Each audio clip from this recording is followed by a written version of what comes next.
Olá, nesses dias em que o presidente da República, Jair Bolsonaro, faz apologia ao crime mais bestial que nós podemos imaginar, né, na humanidade, que é a apologia à tortura, aos torturadores, essas coisas todas, e dá consequências a isso, a ponto de mandar a ministra Damares Alves fazer o desmonte da comissão que cuida exatamente de verificar se não há processos de tortura naquelas populações brasileiras que estão privadas de liberdade, que estão nos presídios.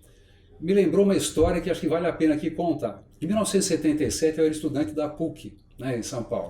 Fazia meu curso de Ciências Sociais e naquela época, 7 anos antes do fim da ditadura, as juventudes lá como agora, né, que atuavam aqui no Brasil, inconformadas com a ditadura, com a falta de liberdades, nós não tínhamos medo. Fomos para as ruas, fazíamos mobilizações, e naquele dia, 22 de setembro, nós estávamos fazendo clandestinamente uma reunião para reorganizar a União Nacional dos Estudantes. Isso aconteceu na PUC, em São Paulo.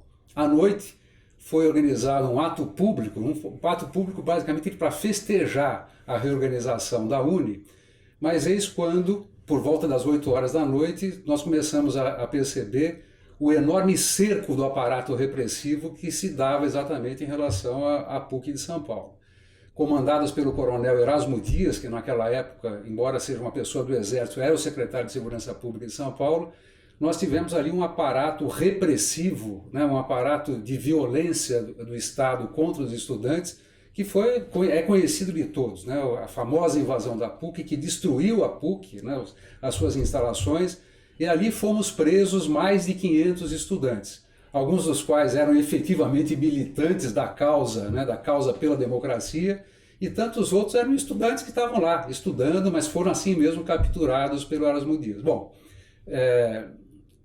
tinha ali um processo de triagem para verificar quem eram as figuras perigosas que deveriam ser levadas, portanto, para as prisões aqui em São Paulo, onde seriam colocados os presos daquela operação.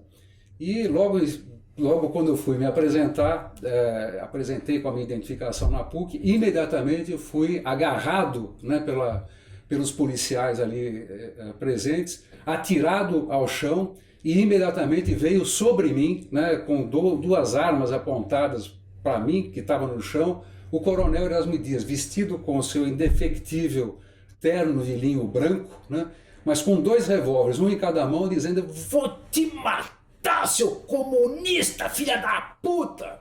Desse jeito. Bom, eu imaginei que estava morto, né?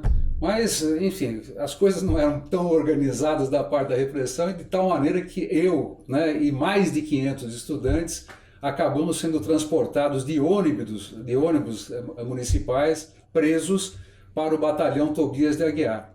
E ali, enfim, foi feita toda a triagem, tanto no sistema do SNI, o Sistema Nacional de Informações, quanto depois também no DOPS, né? O DOPS naquela época era dirigido pelo aquele que se tornou senador, né, o Romeu Tuma. Aliás, o Romeu Tuma que esteve depois conosco, Fernando Moraes e eu, quando estávamos na Secretaria da Cultura, fazendo o ato de entrega formal dos acervos do DOPS. Bom, o que eu queria contar a respeito do Erasmo Dias, que anos mais tarde, 7 anos mais tarde, aliás, muito tempo depois, quando eu fui eleito deputado estadual, também foi eleito o coronel Erasmo Dias, o deputado coronel Erasmo Dias, representante da ala mais à direita na Assembleia Legislativa. E no dia 22 de setembro eu fui à tribuna, né, meu primeiro ano de mandato, e me preparei para fazer um discurso a respeito da invasão da PUC, do dia 22 de setembro e tudo mais, e avisei que ia fazer uma manifestação em plenário a respeito disso. Bom, o plenário lotou, né, tanto da esquerda quanto principalmente da direita. Quer dizer, era a primeira vez naquele primeiro ano de legislatura que todos esperavam que haveria um embate ideológico, né, entre representantes da esquerda e representantes da direita. Eu, um jovem parlamentar, e de outro lado, né, certamente o Erasmo Dias e outros ali que tiveram durante todo o tempo acompanhando, apoiando e executando, né, as operações repressivas por parte do aparato militar, né, que governava o Brasil naquele instante. Bom, fiz a minha manifestação, contei essa história toda, né, e ali em plenário, e terminei dizendo que, olha, sem ressentimentos, né, e já me dirigindo ao coronel Erasmo Dias, que tinha se aproximado do microfone de apartes, e eu me dirigi a ele dizendo, olha, coronel, sem ressentimentos, porque ressentimento, ódio, essas coisas todas são próprios de quem perde, né? Nós vencemos, né? Tanto vencemos que conquistamos a possibilidade de que todos os tipos de opinião, todos os tipos de posicionamento, inclusive a sua, seja respeitada nos parlamentos e na sociedade. Bom, terminei, desci, sobe à tribuna o coronel Erasmo Dias. E todos esperavam, né, como era sempre a forma do Erasmo Dias se manifestar, mais uma vez um discurso violento, né, violento não apenas contra mim, mas outra vez comunistas e tudo mais. Bom, o Erasmo Dias nunca abdicou das suas posições. Sempre foi um homem de direita, né, foi uma pessoa que não renegou a sua participação no aparato militar repressivo da época da ditadura no Brasil, nunca renegou, né, sempre foi muito coerente.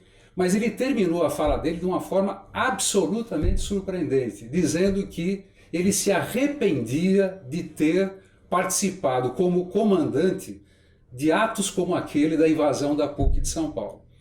E disse por quê? Né? Porque ele achava, olha, eu aprendi no ambiente democrático que, mesmo mantendo as minhas posições, mesmo sendo contra a esquerda, sendo contra os comunistas, é fundamental defender a democracia, a pluralidade e tudo mais. Então ele disse isso, aliás, terminou arrancando risos, né? Dizendo que o dia 22 de setembro era o dia mais triste da vida dele por dois motivos. Um, pela invasão da PUC, e dois, porque era o dia da data do casamento dele. Então terminou arrancando risos de todos nós.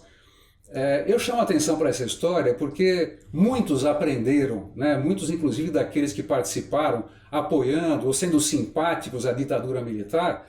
O processo democrático ele é de alguma maneira pedagógico, ele permite que as pessoas evoluam, não precisam abandonar suas posições, mas que possam perceber, né, que a pluralidade de ideias, né, e as liberdades democráticas elas são fundamentais para a construção de uma sociedade desenvolvida, justa, enfim, que seja fundamentalmente democrática. Lamentavelmente, né, outros não perceberam. E o principal desses outros que eu estou dizendo é o próprio presidente da República, porque ele é um provocador profissional. O fato de fazer questão de remexer feridas profundas, inclusive em relação à vida de familiares massacrados pela repressão, isso é um desrespeito àquilo que nós procuramos estabelecer como o mais fundamental do humanismo, do respeito aos outros, de uma sociedade, né, que minimamente se respeita.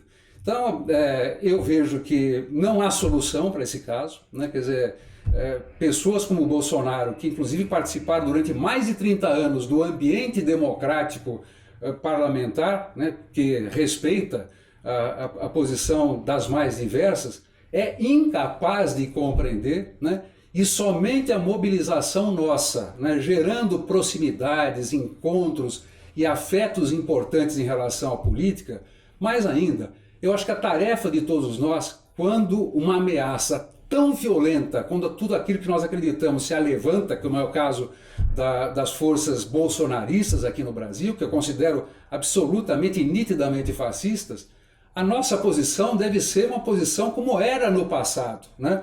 Quando nós fomos capazes, os democratas no Brasil, de entender que diferenças pequenas não podem impedir que nós nos aproximemos dos mais próximos, isso é uma tarefa de todos nós, e que nós venhamos buscar os mais distantes. É nesse processo de mobilização, da criação de uma frente ampla, democrática, somente com esse movimento que nós vamos fazer um basta a esse tipo de provocação, a esse tipo de bestialidade que é liderada pelo próprio presidente do Brasil, o que é uma vergonha, mas ao mesmo tempo nos coloca em processo de mobilização constante.